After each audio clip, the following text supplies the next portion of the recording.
Hey guys, how you doing? Get started here. Floppy Butt's asking, what's my beverage of choice while animating? Uh, right now I am just drinking some hot tea, just something to perk me up a little bit. And I got some trusty water on the side. Guess I should check to see if anybody can hear me right now. How's my levels doing?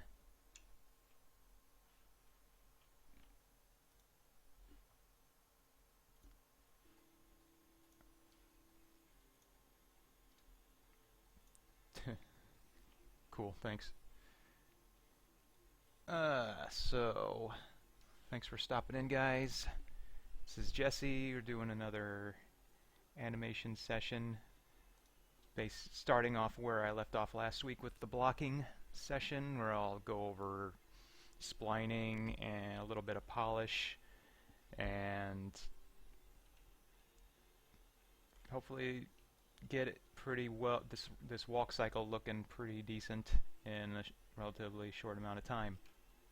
Just a refresher, where we left off. We have this blocky stepped walk stomp going on with this heavy character. So how do I go about from here? At this point, I could do a lot of things to simplify this greatly. A lot of people might just grab all the keys from all your controls and just set them to linear or spline. I don't do that for a couple reasons. Where it's I like to have a very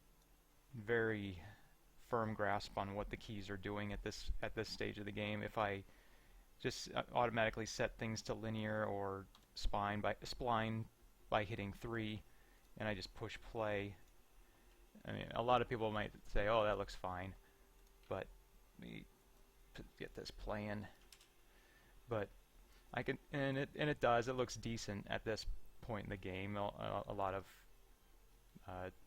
people might say, oh, that looks good enough and done. But I could see a lot of things where it feels a little bit robotic, where the arms or the body's definitely moving in a very up and down, left to right kind of way. There's not very much overlapping action happening.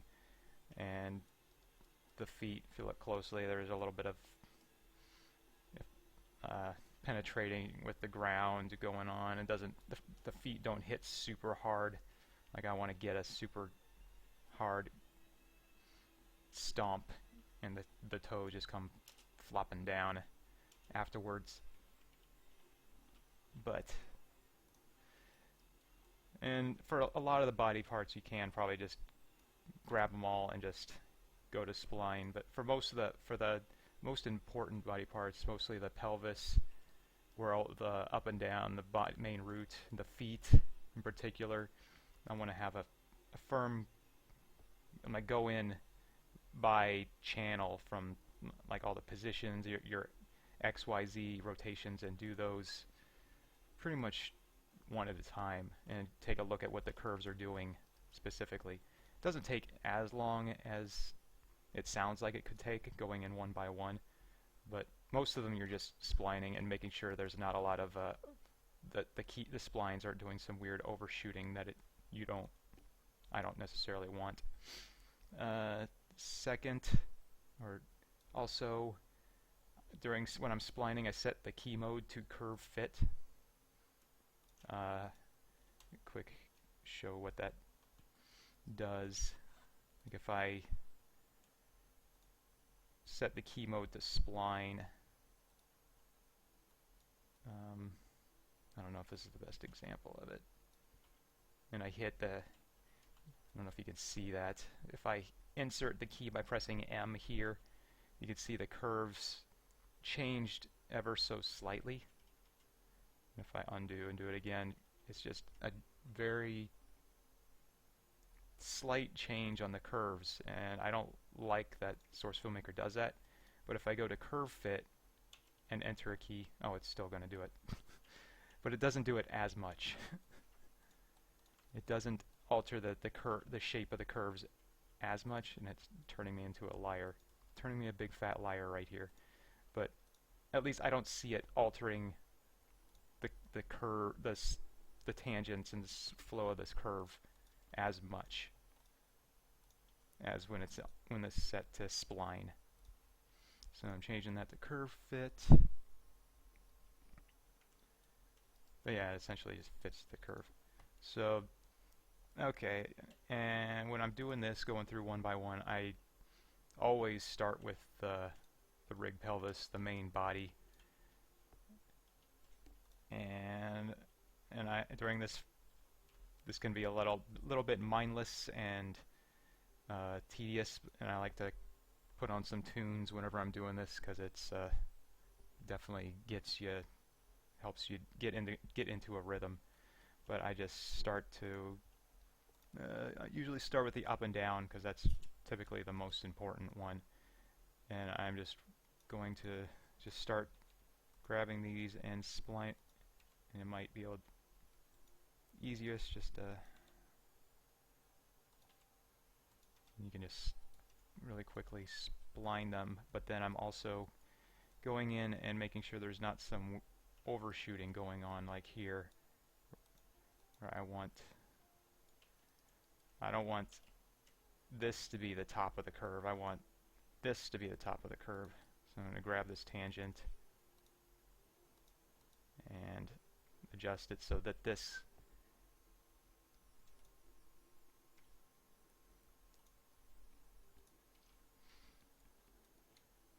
so I would go through do that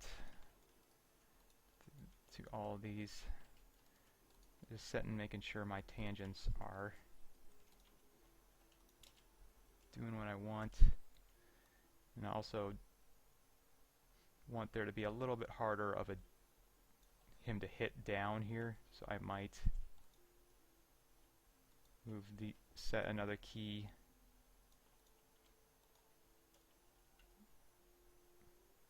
here so that it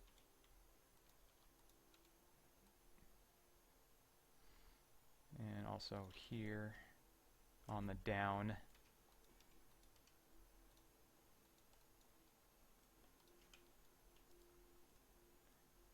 And then checking. I'm gonna be doing a lot of playback and checking in this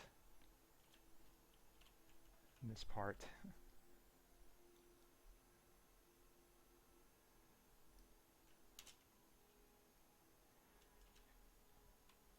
And I'm not going to be doing. I'll get into the polish phase. I'll get more into adding some, breaking up the torso, getting a little bit more squishiness in there.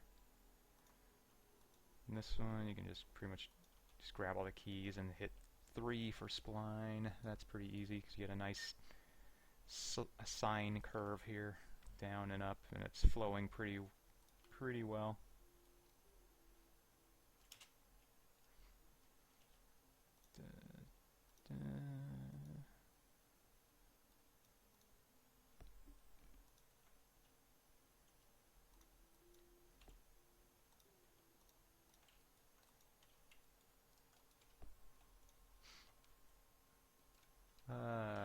Do I prefer straight ahead or pose to pose? I normally go pose to pose animation. There's a straight ahead, it's used for what was it used? If you have a really complicated where it's a little harder to plan your acting. I don't know, maybe a specific example might be if you're walking and talking, a walking acting shot, maybe. I haven't done a whole lot. I mostly just stick to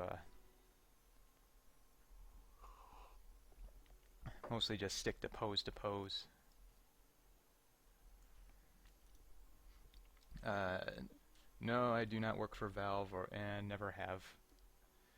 I just enjoy this tool here. Okay. So now I can always go in here and tweak these values as well. Might grab these and just scale them up. No, why?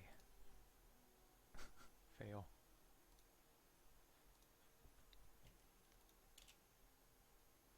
Just to get a little bit more. Get out of here.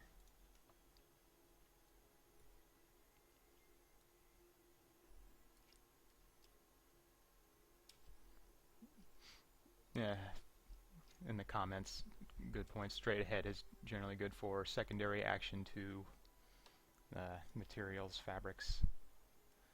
Anything that's hanging off this character, like this pack, maybe, might get into that. Something where you can see the action in your head, and you can just do it. Okay, moving on down to the. I like to do the whole bottom half before I approach the spine and the arms, because the walk cycle is pretty much all body and feet. Once you get the body and feet figured out, pretty much everything falls into place.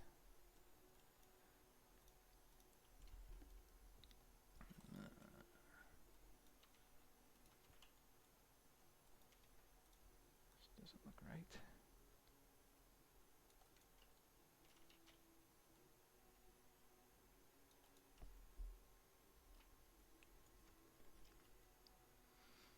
Yeah, feel free to hit me with questions, because this is pretty mindless. I'm just going to zone out. And have I ever worked on movies? No.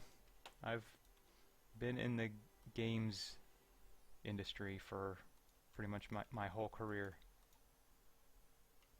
Was at Insomniac Games for about 4.5 years. Worked on Ratchet and Clank games on the PlayStation 3, some Resistance games. Personally, I loved working on the Ratchet and Clank games. They were a lot of fun. Then I went to Blizzard. Oh, what's happening there?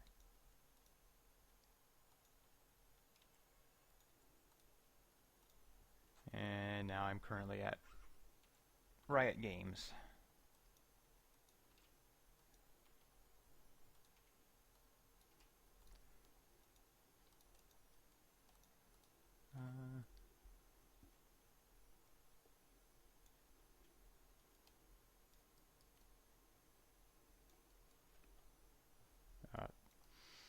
Must remember to save.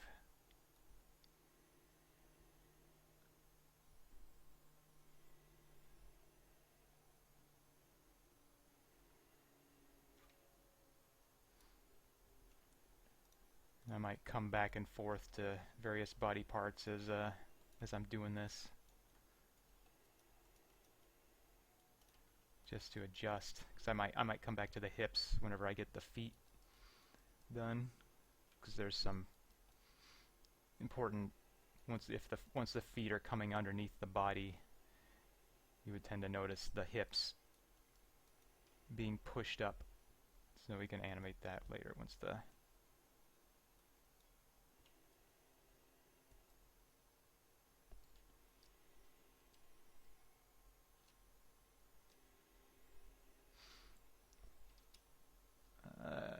I know Insomniac and Naughty Dog swap programming tech with each other often. Is there anything similar done with the animation teams?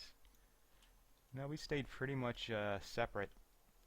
There was never, I don't think I remember doing a mix, even a get-together with a meet and greet with the Naughty Dog animators. They do some cool stuff though. always,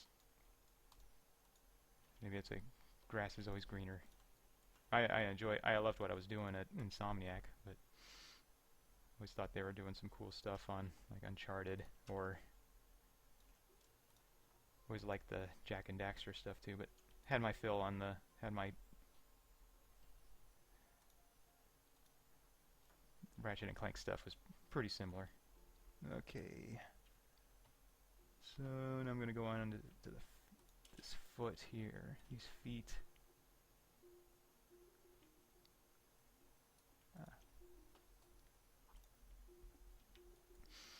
So generally, if you're just doing a straight up walk cycle, when the foot is touching down onto the ground and moving back, if there's not much of a, if it's a cycle, it's going to be a constant speed. So it's going to be pretty much a straight line, a linear curve from the forward position to all the way to the back.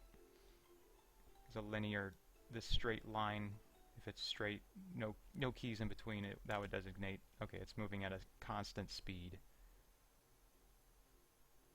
And there might be a, of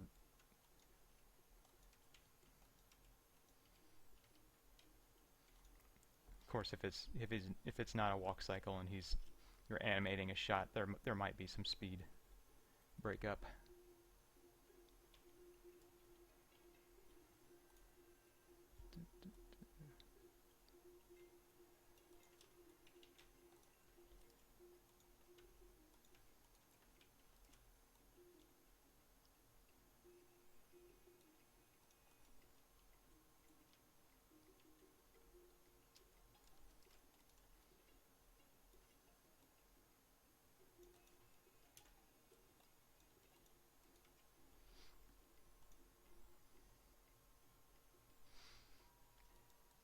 Yeah, when I'm done, can I show you how to move a walking cycle? Yeah, I can show you how I can just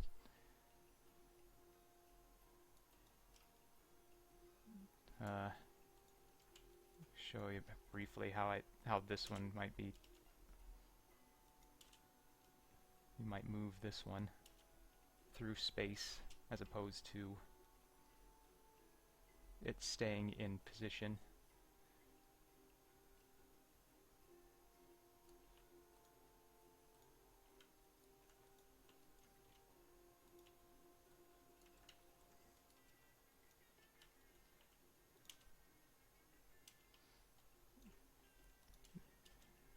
I do like how Valve has these green glowing trails.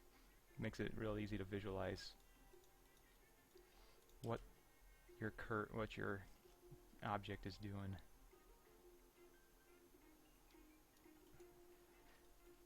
So at any point I might just, these keys aren't set in stone in terms of where they are in time or spacing wise. So I might have the tendency to move this, like if I want this foot to hit harder, I moved it from there to there, so now there's barely 2 frames. He's up, he's come down a little bit, and then slam. There's always, the fewer the frames, the faster the action is going to be.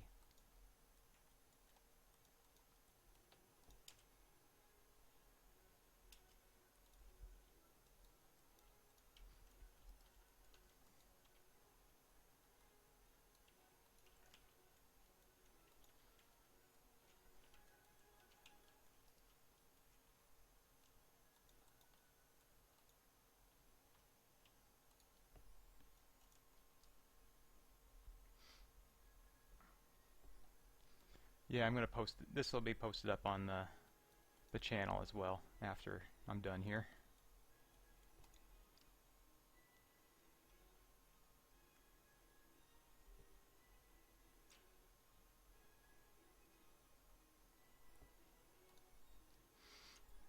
I'll try to take all these questions as I get. Have I had an interest in hand-drawn animation? Any previous experiences? No, I a lot of that's come down to laziness on my part. I've always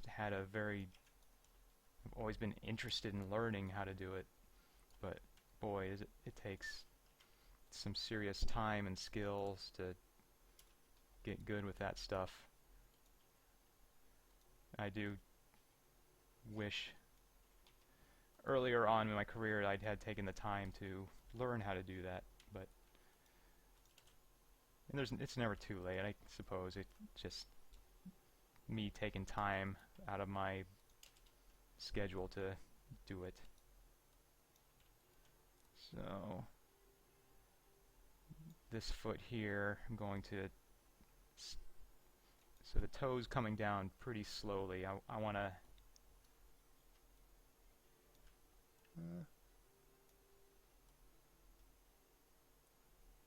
have that come down a lot faster.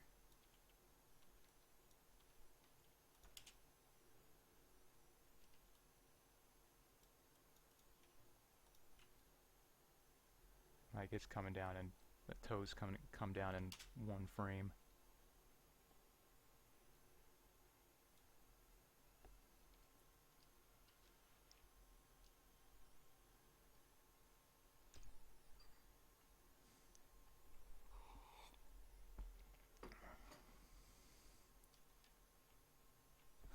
Any tips on building discipline and avoiding procrastination? I still suffer from that. I'm still like, well, maybe not. I guess right now I'm still coming down off of animating like a 2-minute long piece last year on my own. I think I'm just needing a little bit of a doing some of this. Well, it doesn't seem as pressing, although there's always the voice in my head that I need to be animating something all the time. It never stops, but I think it's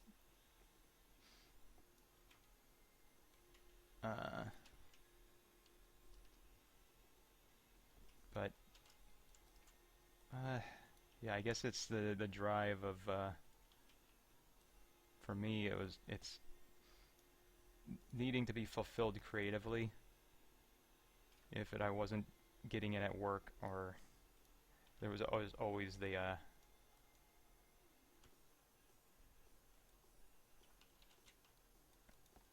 I guess everyone's going to be different in what drives them. Uh,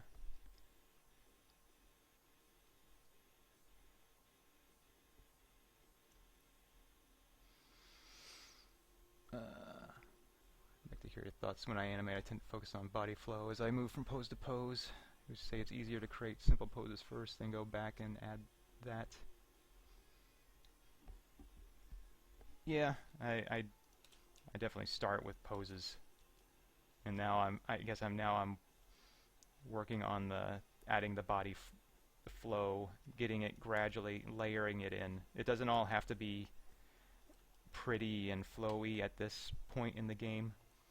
At this point, I'm just getting the basic foundation movement on there, and then I'll start to get more of the flow, the overlap, the bounciness.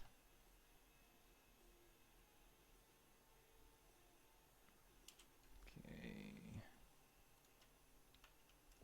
a little bit of a hyper extension. I'll get to that. You can see this happens sometimes when this leg is coming up. You can see the knee popping a little bit there. It's stretching a bit too far, so I can massage that out a little bit.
anywhere like that, this section here where this foot is moving forward in time, forward in space, and generally want that to be a pretty smooth movement. And this curve here is a little bit of a bump here. I try and as smoothly as possible, just so it looks like a smooth movement coming through that swinging forward movement.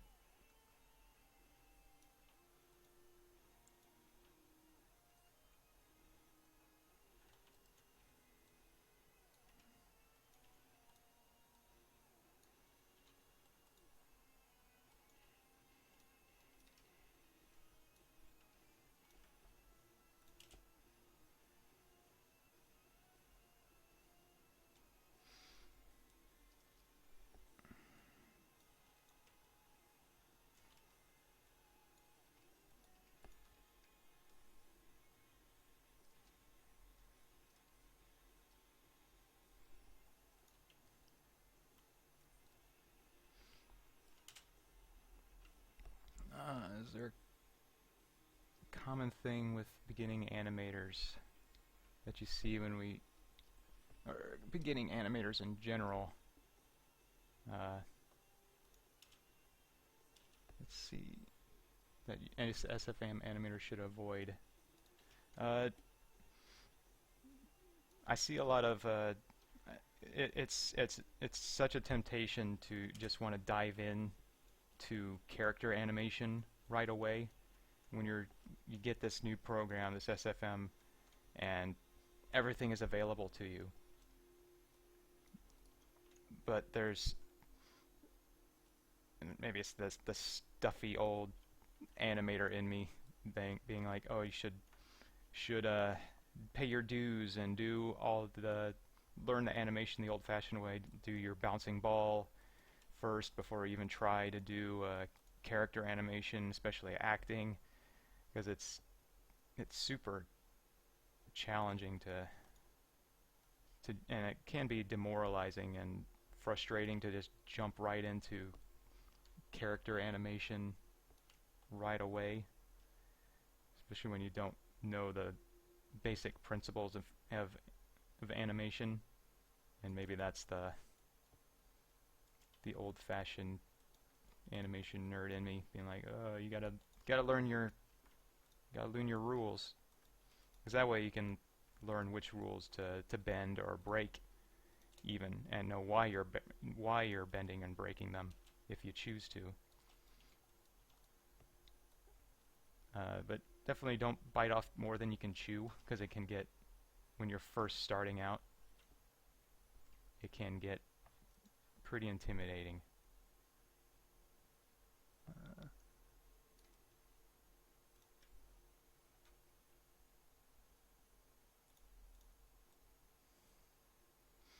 So now I'm going to take a look at this,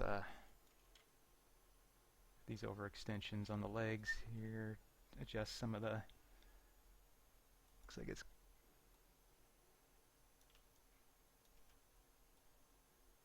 coming up a bit too high.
The things you need to think about when creating the perfect pose.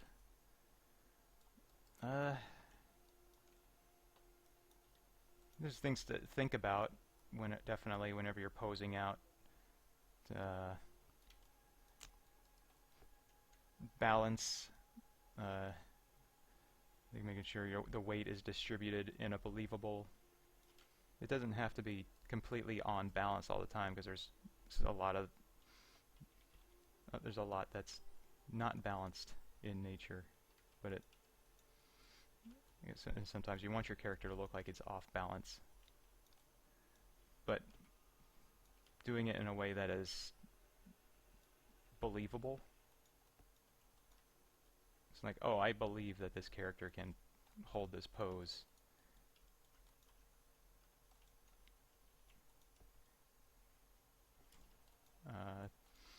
Silhouette is a big one, making sure your character, from the angle that you've chosen, that you get a clear read on exactly what is happening when you pose your character. You don't want any muddy, let's see if I can,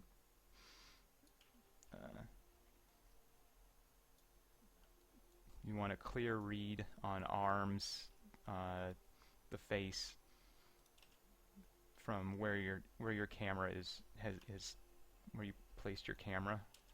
You don't want any kind of confusion. You want to be able to viewers to be able to look at it and not be confused while the animation is flying by, especially quick ones. Readability is very important. But that's another principle of animation. Look them up if you're not familiar. I should know I should know all of them off the top of my head, but I can't say I'm sure I would miss a few.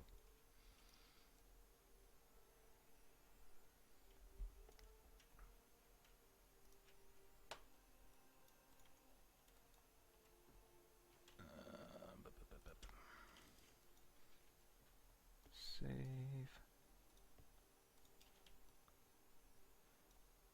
So feet and body, lower body moving right along here.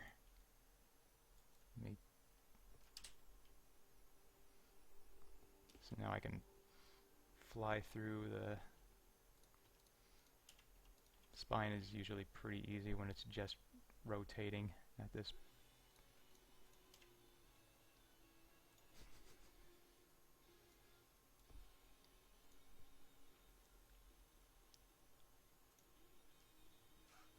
Speaking of 12 principles of animation, what do you think of all of them? Do you think is the most important?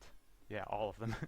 They're not one is held as a, this is the most important. They're all important in their own way to help make your animation feel believable, and the classic animators at Disney found all those out on their own, just by experimenting, and they didn't have the luxury of the internet to figure this stuff out. They were truly rock stars.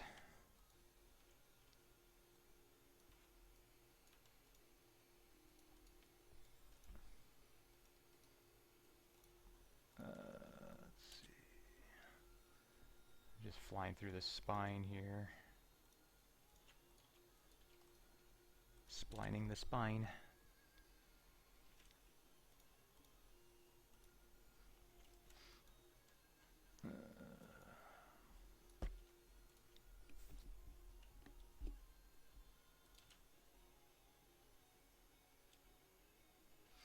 Okay.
Would I talk about how I broke into the industry and what life was like for you before you started to animate professionally?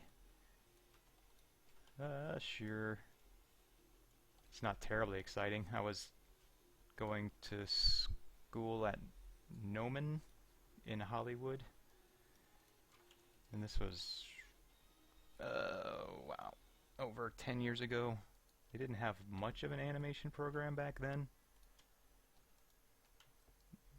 It had a couple instructors from DreamWorks and Disney, and taught me well enough to land a job at an Insomniac. It was my first job right out of school.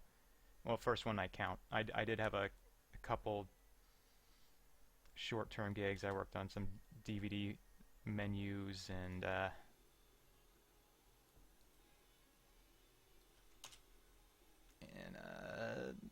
what else? A couple freelance projects I don't even remember what happened to.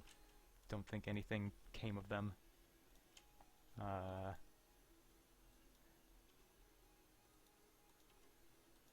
But yeah, it's hard to break in to get. There's a lot of competition these days for animation jobs, and don't know where I'm going with that.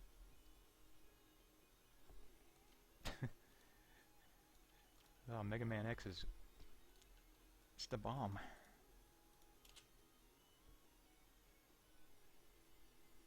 So right now, this arm looks pretty good. There's a little bit of an overlap going on, but I'll probably be really cranking that up to really exaggerate. That's another principle, exaggeration.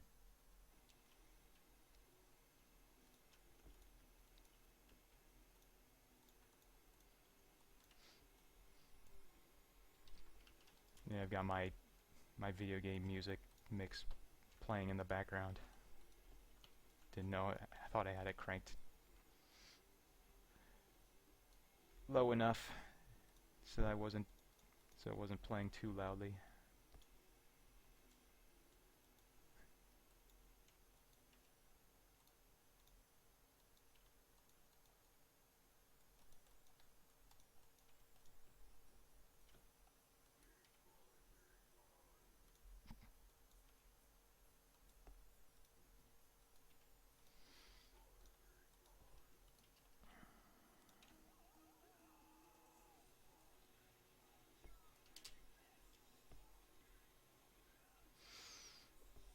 Do I start splining from the bottom up? Typically, I start from the root, the hips. Usually, anything I'm doing, walk cycle, acting, has the pretty much all the body. That's the rest of the movement is informed from the root, or this mid pelvis region.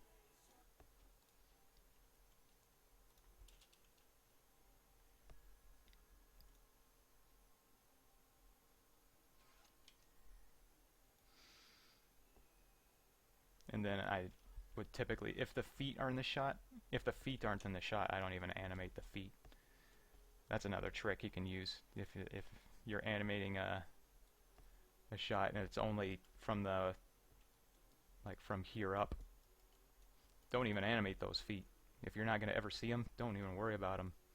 Just animate the body and the upper body, and just save you time. And I mean, you can always reuse the animation in another shot if it's the same cycle. But if you don't have any shots where you see the full body, just save yourself some headaches and time and energy, and just animate what's in the shot.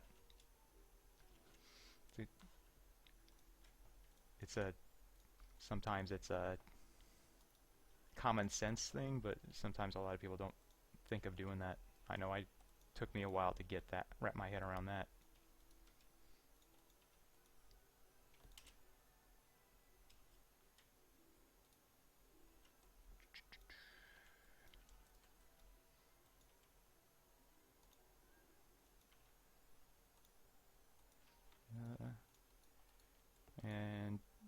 Sometimes with the arms, if they're moving fast, I don't mind if there's a little bit of an overshoot. I can adjust it later.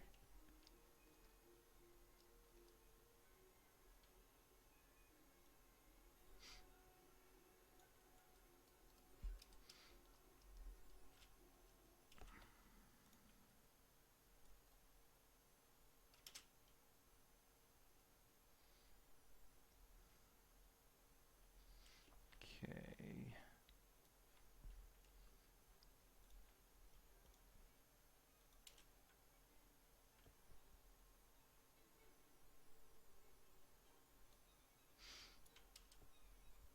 Yeah, that's true. Sometimes it helps to keep them to animate the feet still if it's not in the shot, to keep a visual guide where your balance is.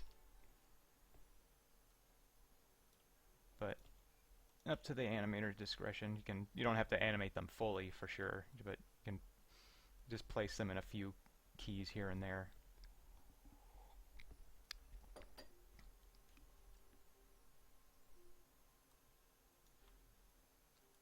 Okay, so now I got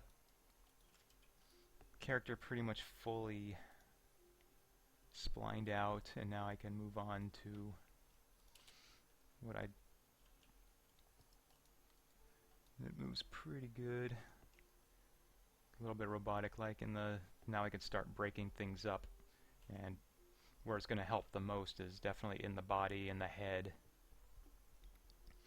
getting his big belly and this big chunk of meat to just feel like it's got a little bit of juice to it.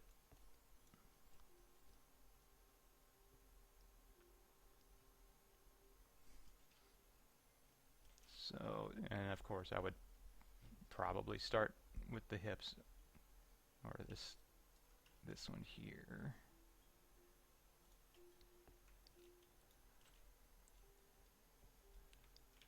And this is where I might start to get a little bit of slow and not really, kind of looks like I'm meandering a little bit, because this part there's not really much rhyme or reason. I'm just looking at things that could use a little bit more of a emphasis, more exaggeration, anything that can be used, anything that can be broken up, anything that needs a little bit more of a overlap. So, and that's, I mean, this could totally be, this could work for a finalized animation piece, but I want to just push it a little bit further.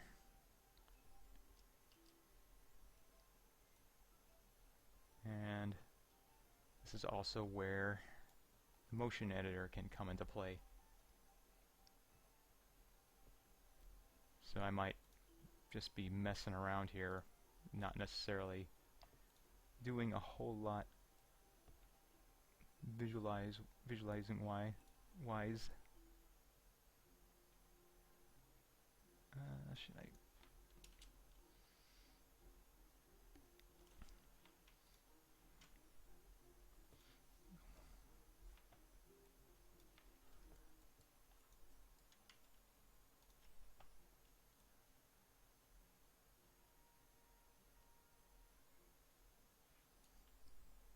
So,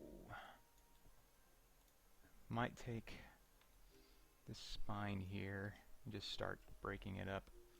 And a way I might do that is by, this is weird, but I'm just going to lock it to the world. So now if I move the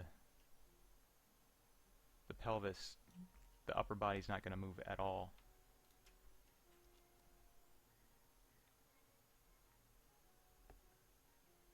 You can do some interesting things with this.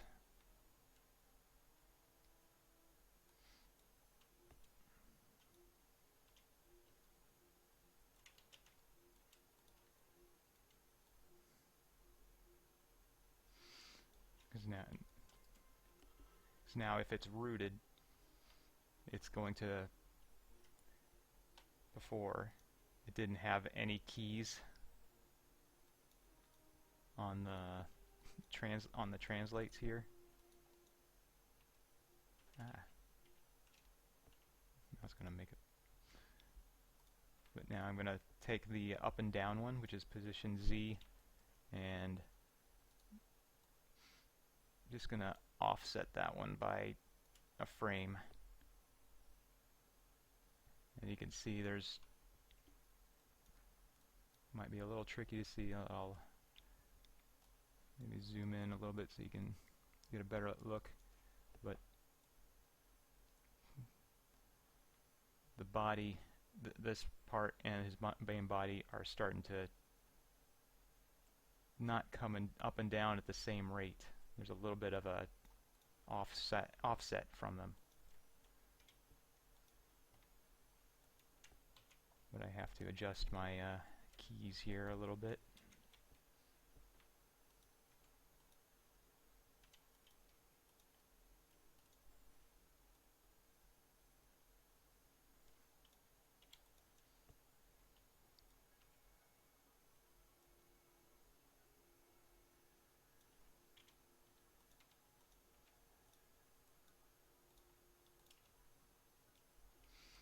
So that right there, doing that one slight frame adjustment on body, already there's a little bit of a, you can see a little bit of a jiggle going on in his body.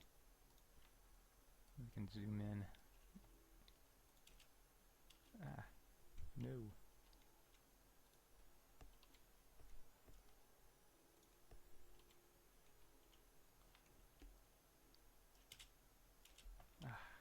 Really.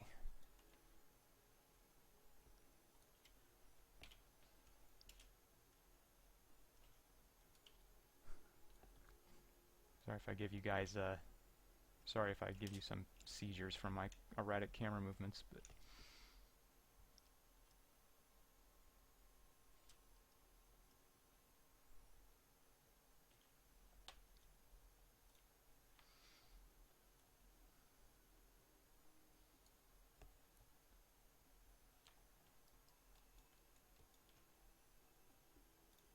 so then once I have that done, I can just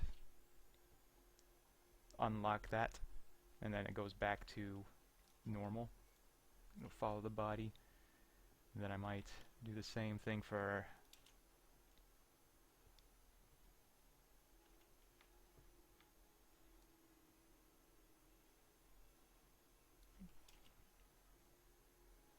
this one, the next one up.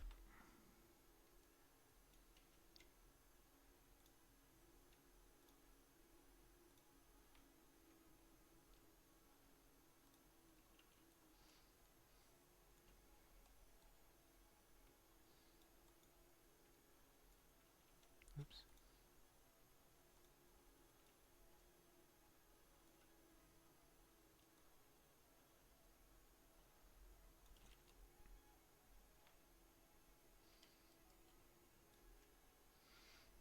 So you might be starting to feel a little gelatinous in his body, but I can adjust that later on. Just want to get a little bit of the offset in his spine going on.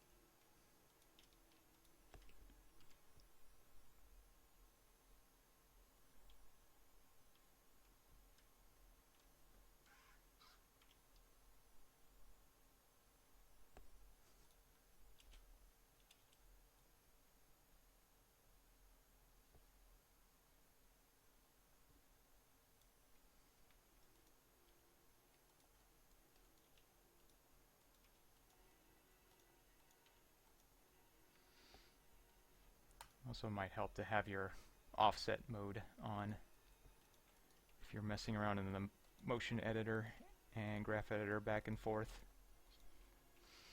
Big chance to ruin your curves do that if this is not turned on.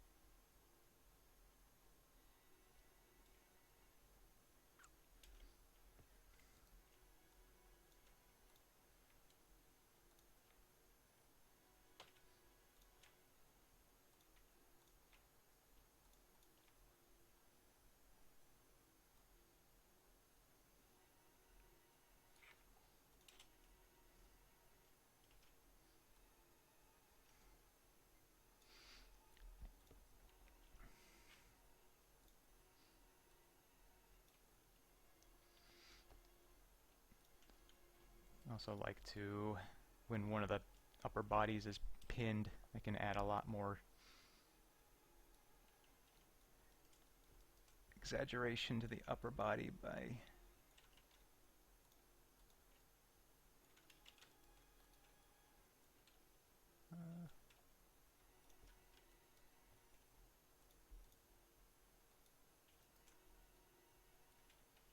nope. Just gonna rotate his.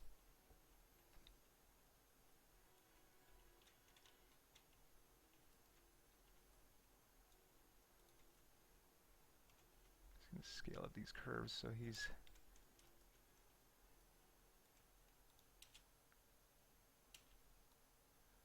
twisting a lot more. Is that right?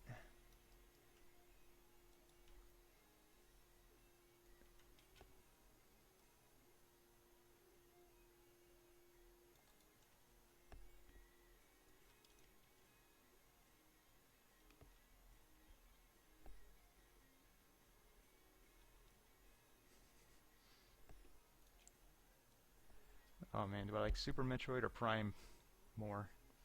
I gotta go with Super Metroid on that one, but I do love, I do have a fondness, a soft spot for Super Nintendo games.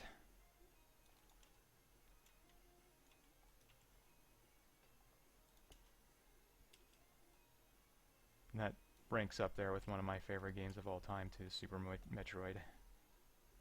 So you might hear a lot of that pop up here. Might get monotonous.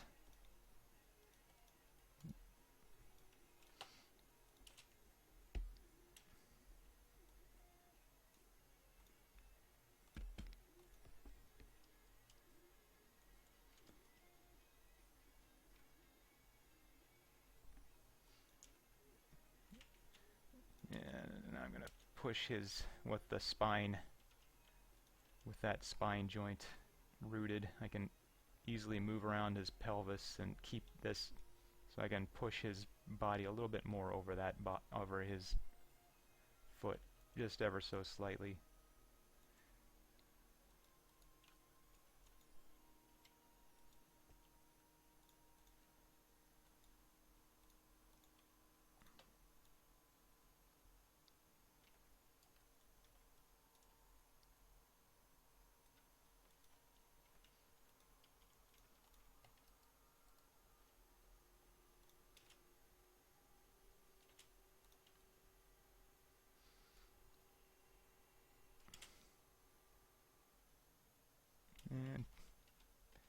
And then maybe you might find like, oh, that's too much. I think I pushed it a little bit too far there.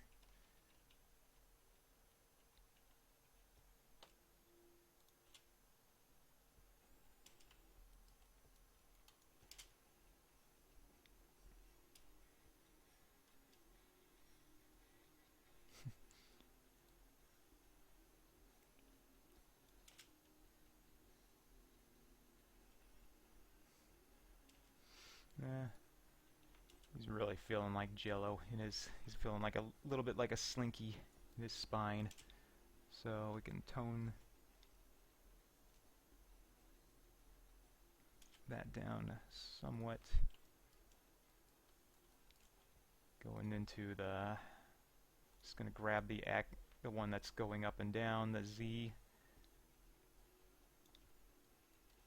and the handy motion editor. Just gonna take one of these, maybe one of the averages in the middle here, and just use this playhead slider to kind of cancel out some of the animation. Nope, too much.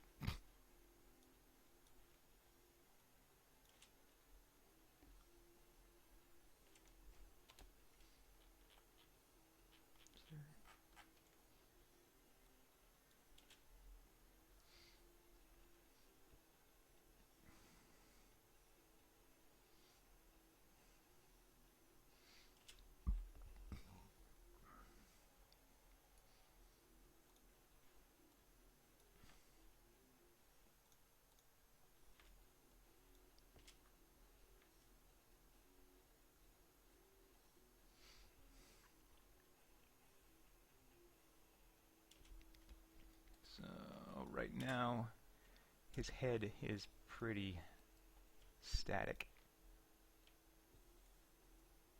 so I can add a lot to it, just doing something on his head here.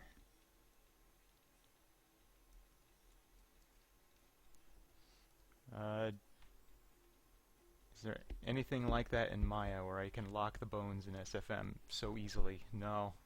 I wish this was one of the features I wish was in Maya. As I get spoiled with this, you can turn these on and off so quickly, and the animation just transfers over. It's just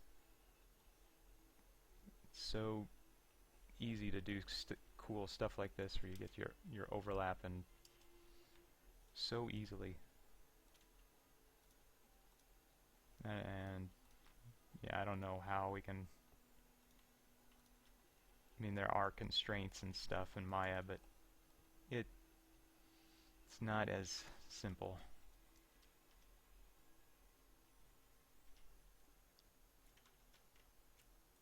I'm gonna stretch this, grow this animation a little bit.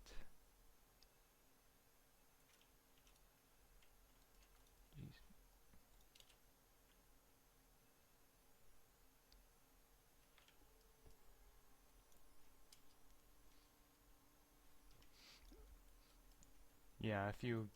Yeah, they are more complicated. Lock constraints in Maya. Sometimes you need to do a flow chart to figure out if you're doing complicated lock constraint setups. If you need to move an object from one hand to the other or to a table, it just can get mind numbing if you don't have a good script for that. But here in SFM, it's super easy. Just have to remember which one it's currently locked to. Because it can still get confusing.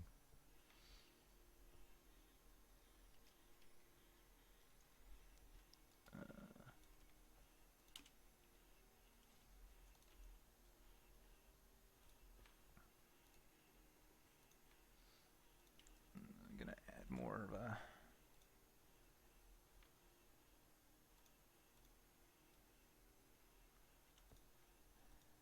make sure the rotations are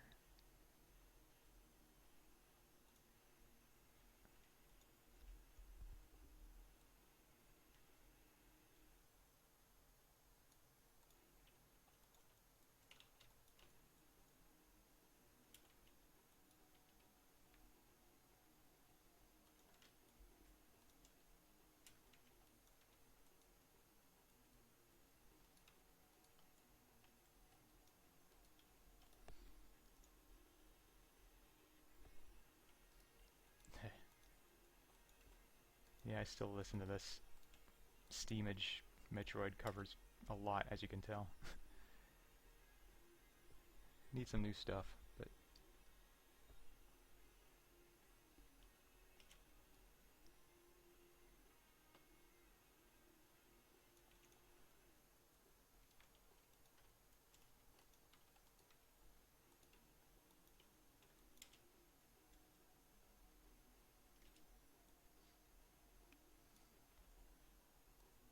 okay. Now I can start to get a little bit of a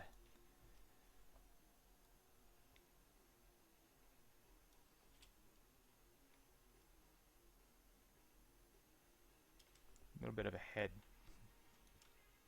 I'm gonna animate some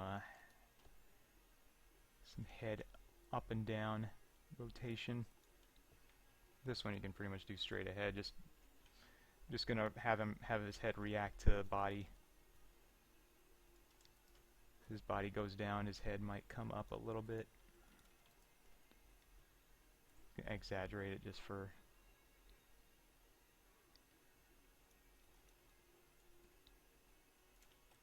the sake here.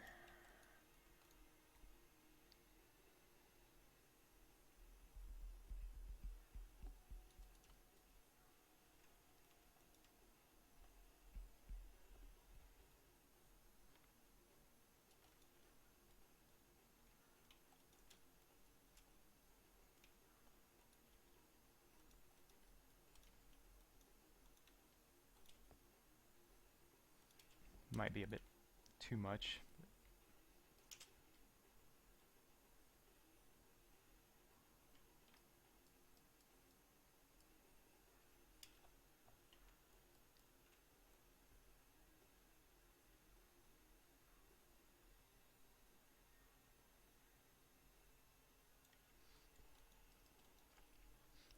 It's always paying attention to what the rest of the body is doing, so that the head, unless the head is very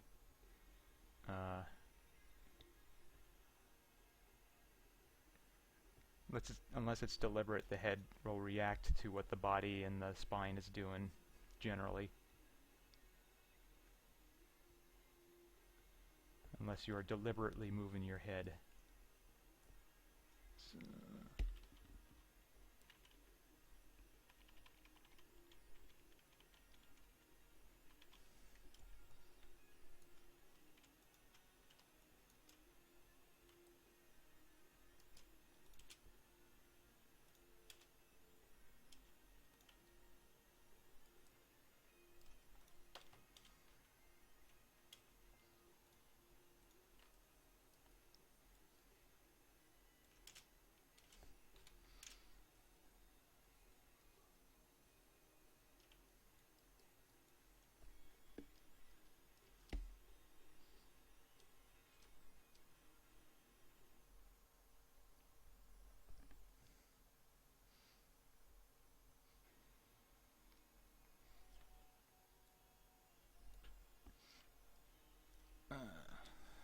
from what I understand, Source Filmmaker is designed to work similarly to Maya for animators at Valve experienced with it.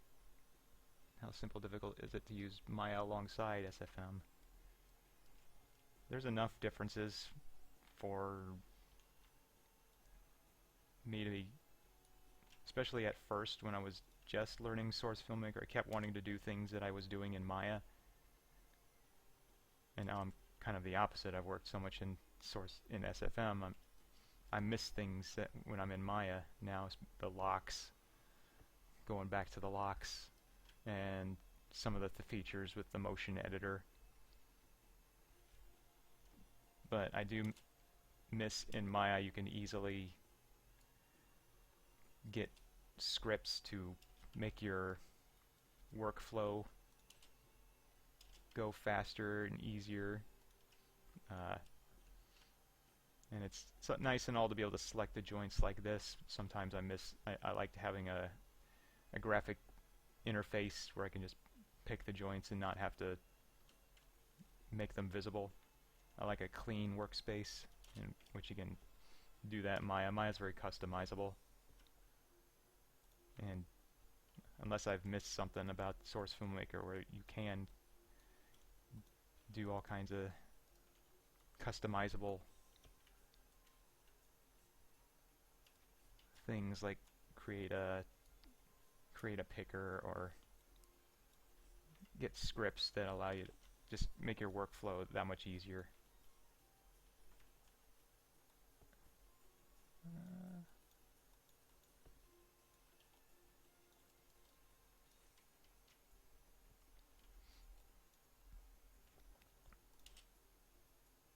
Alright, let's take a look at these arms real quick.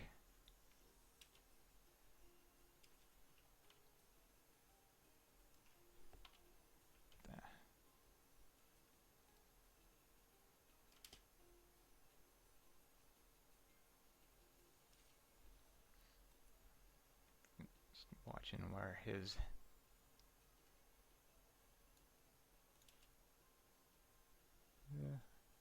I don't mind how it's swinging out, how his hand is swinging out to the. It's kind of like that. So I'm mostly looking at from the side here. Is his elbow coming up high enough?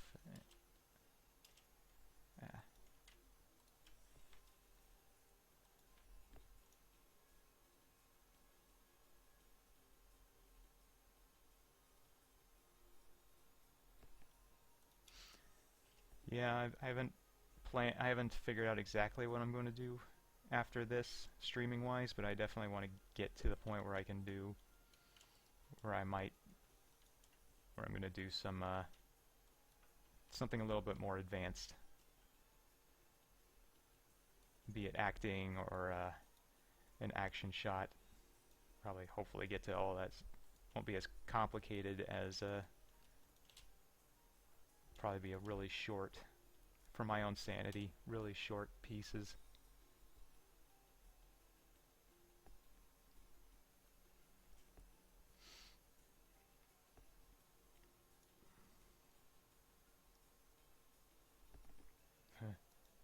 Best way to have characters interact with each other and avoid clipping. Sometimes it's a little bit, that might be a little bit, just take a little bit of the, little bit more energy and work on animator's part to ensure on the frames where the characters are clipping, especially hands. Hands are not fun.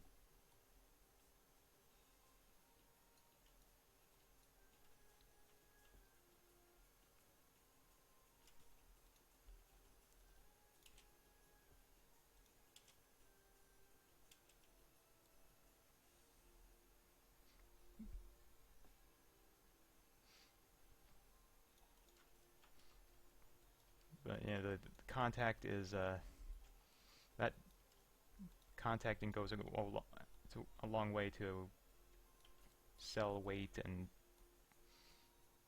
believability of the scene. If it looks like the characters are actually touching, that goes a long way. Because if you can see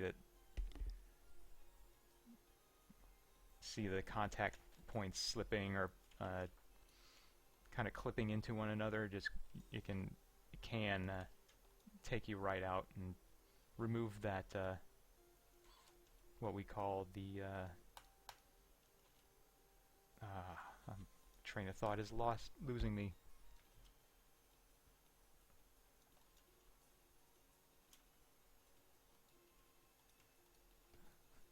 Sorry, my brain is focusing on this. It's hard to talk and think at the same time.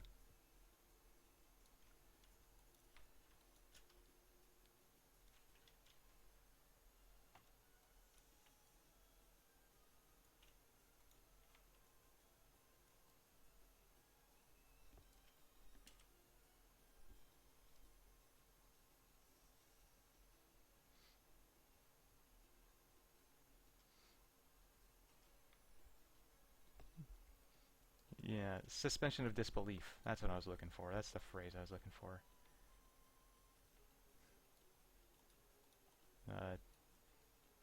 animation-y term where you gotta give the viewers the make them believe that what is happening is real. You don't want to break the illusion. Thanks for helping my brain.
So I want the arm to swing, try to make it so it holds when it comes back here and then swings through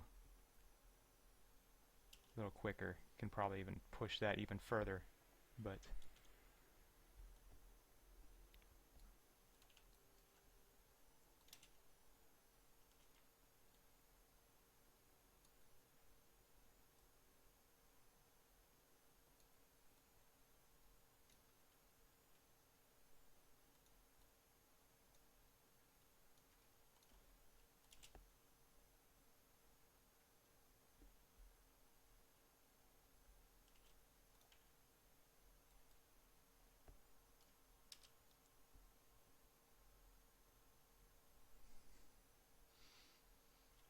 yes, it is very sedentary.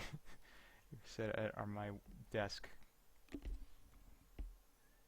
for hours at a time. I've been running lately. Used to ride my bike a lot. I unfortunately work like 5 minute walk away from where I live, so I can't even like ride my bike to work every day. It's just a 5 minute walk. But yeah, and sometimes I'll just forget to get up and walk around, see what everybody else is working on, or just to get out a little bit.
Might be doing a final.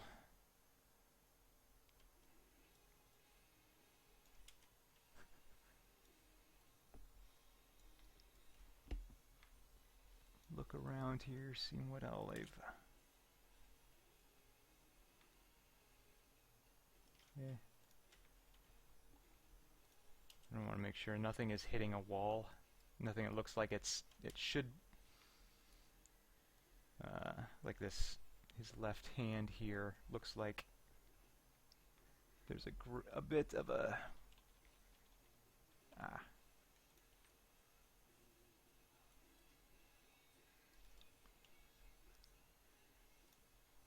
Looks like it hits a bit of a wall right there when it comes around, so I'm gonna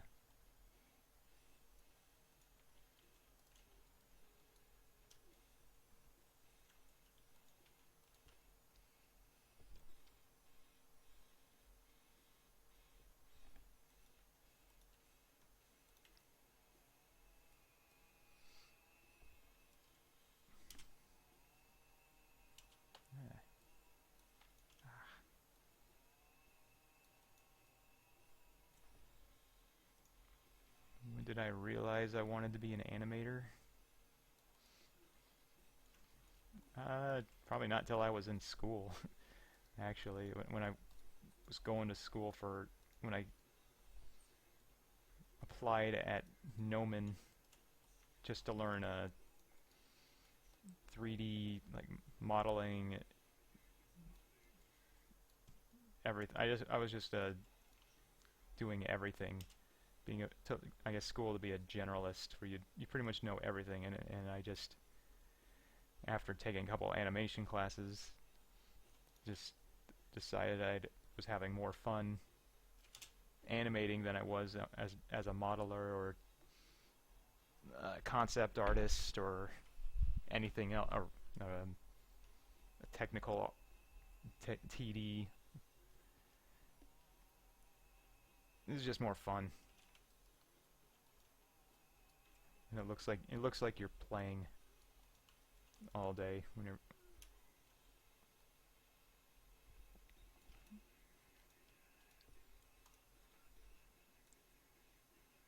And yes, this stream will be uploaded later.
back into the body again.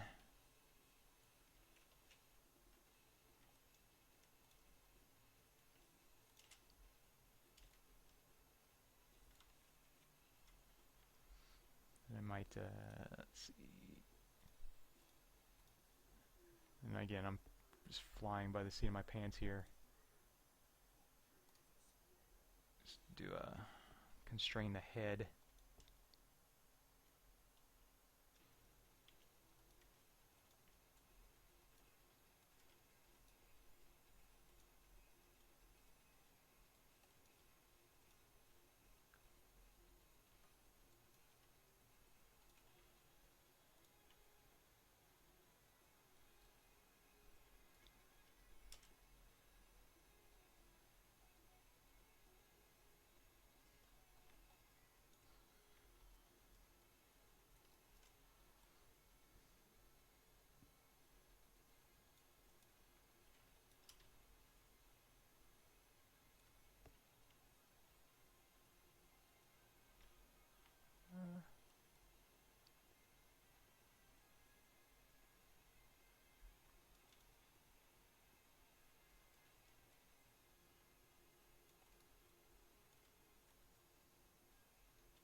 So there might be times where you're just, it feels like you're going back and forth, you're just moving around keys and it doesn't feel like much is changing.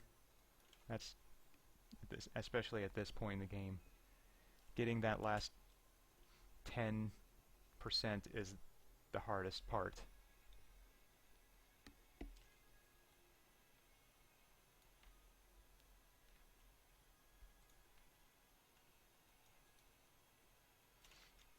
And sometimes just moving around, moving keys around, say, oh, what's that? What'll this do? Let's see what this does. And you might come across some happy accidents.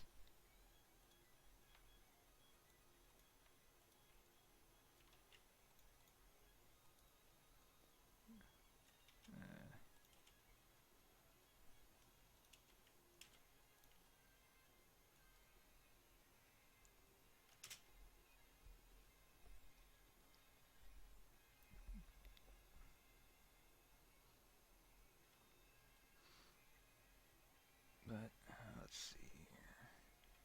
Still feels like the body is kind of doing a little bit of a robotic twist. But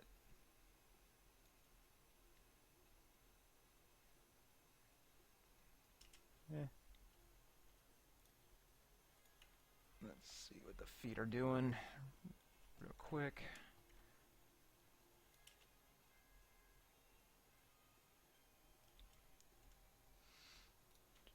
Checking with if the feet are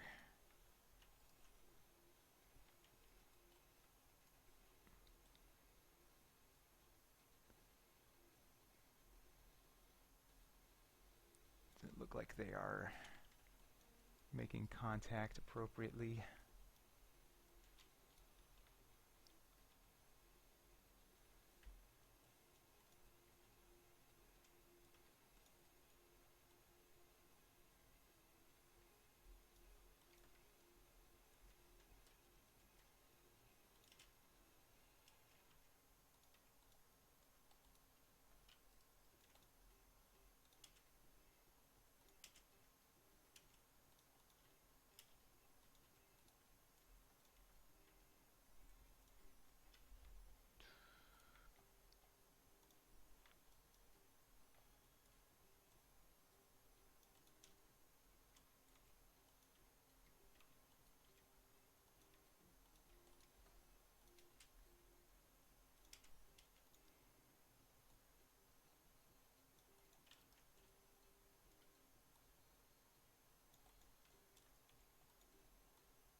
Okay, so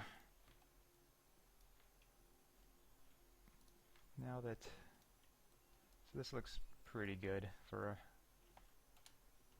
semi-polished walk cycle. I had a question about how I could make this look like he was actually moving, and for this the easiest way would just be to move the root. Oop. Make sure you have all the locks turned off.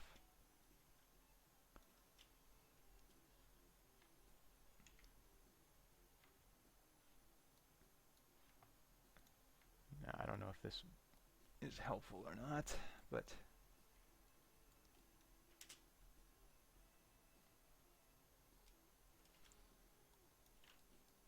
well, of course the easiest way would just be to move the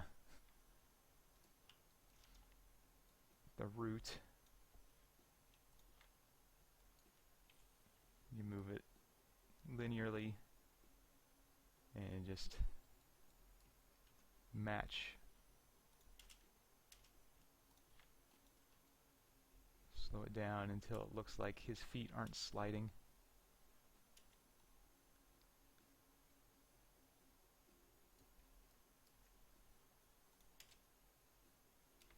And if the feet still are sliding, then there's a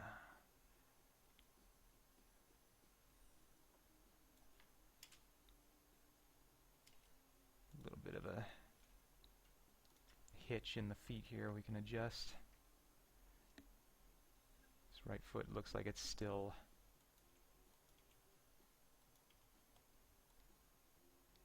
moving forward a bit.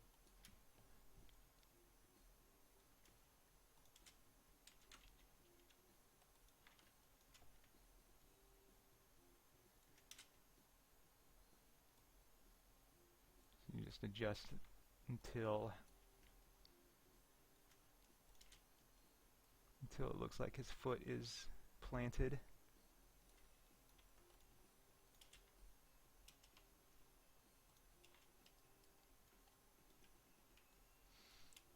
And now it looks like he's,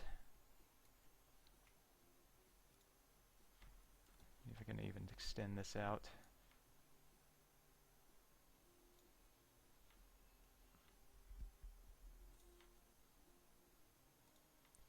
Don't know what I'm doing.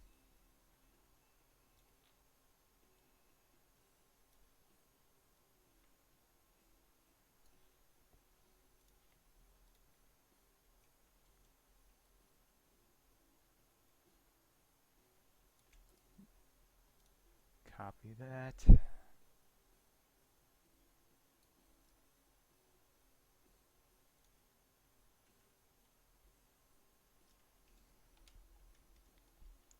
We'll have to redo the root there.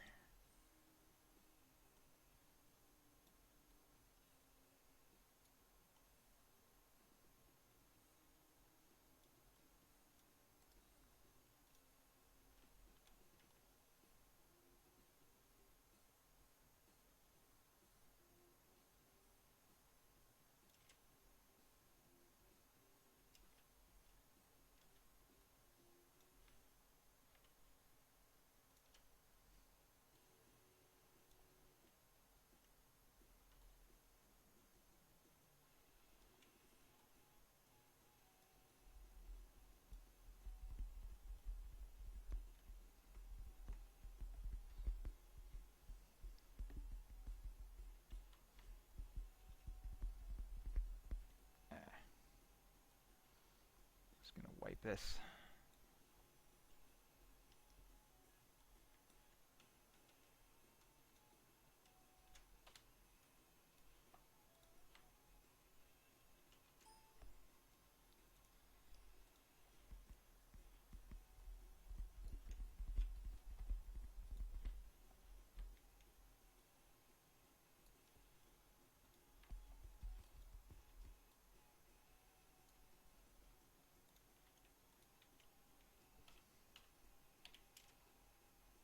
Oh, kind of got lucky there.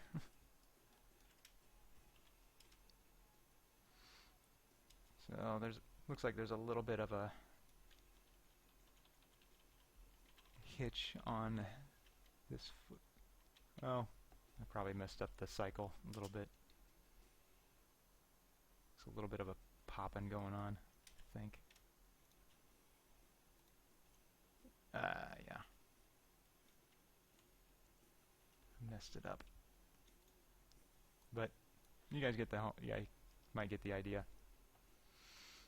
Hopefully do. If you're still confused, feel free to hit me up about that. I didn't really explain that very well, but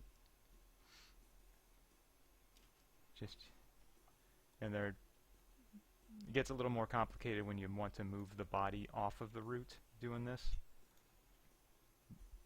But if you're going to be doing that, you may as well just have animated this cycle not in place.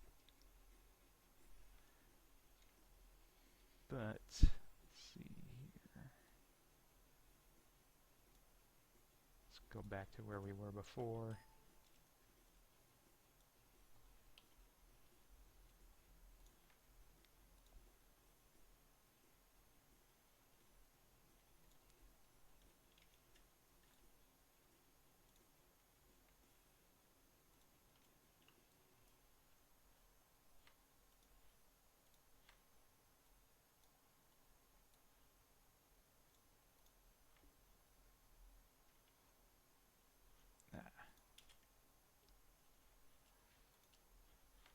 But I think that about covers this walk cycle from getting you guys sick. Oh no.